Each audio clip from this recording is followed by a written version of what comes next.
Okay, so to start, we will be starting with combining our salts together. The Dendritic Salt is actually amazing at holding in fragrance as well as holding in all of those beautiful oils we'll be working with today. Okay, so once we've melted our oils, we're going to combine them all together, starting out with our glycerin into our fractionated coconut oil. Glycerin is a great emollient for the skin and helps with softening. Next is jojoba oil, which acts very closely or replicates the natural sebum of our skin. It's a beautiful oil. Cocoa butter. Everybody loves that cocoa butter, especially me. I use it in almost all of my products, and this one is no exception. And it actually will help lock in that beautiful glycerin.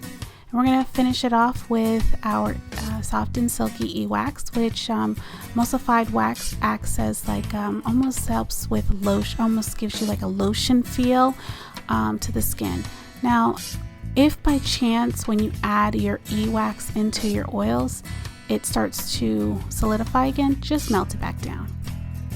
We're now going to add our oils into our salts, and we're going to mix this really well, and that's very important because sometimes those little pockets will be hidden in the salts, so you just want to make sure you mix them really well to ensure that all of your salts get some of that good nourishing oil.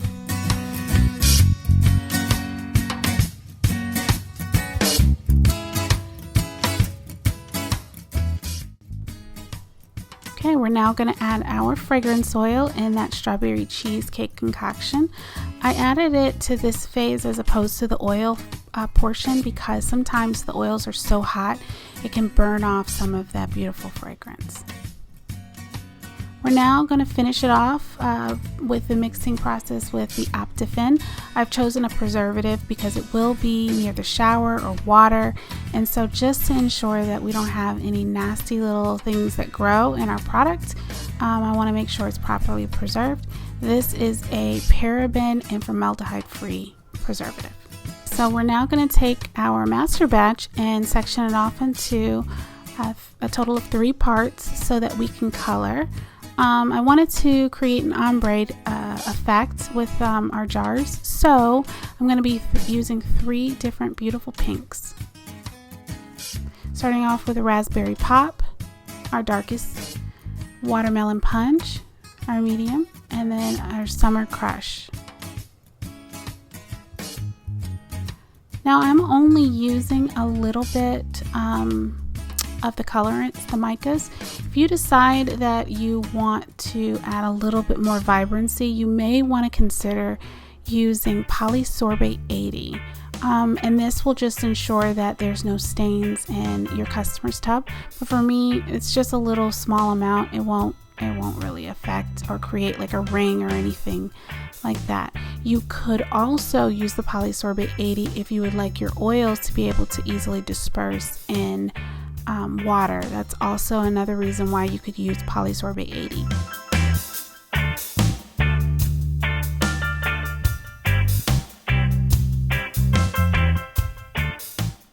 I'm now just going to start with my darkest color, and with a tablespoon just scoop in an even quantity into each of our jars.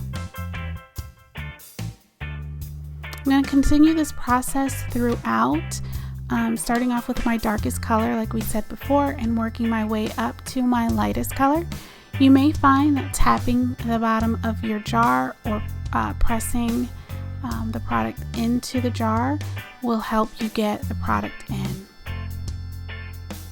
This jar is actually a 4-ounce jar by purchase, but it can hold about 6 ounces of the sea salt product.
for the final step, we're going to be adding this absolutely gorgeous Eco Glitter from Wholesale Supplies Plus. It's absolutely beautiful. It's a chunkier glitter in a very pretty pinkish rose goldy kind of color.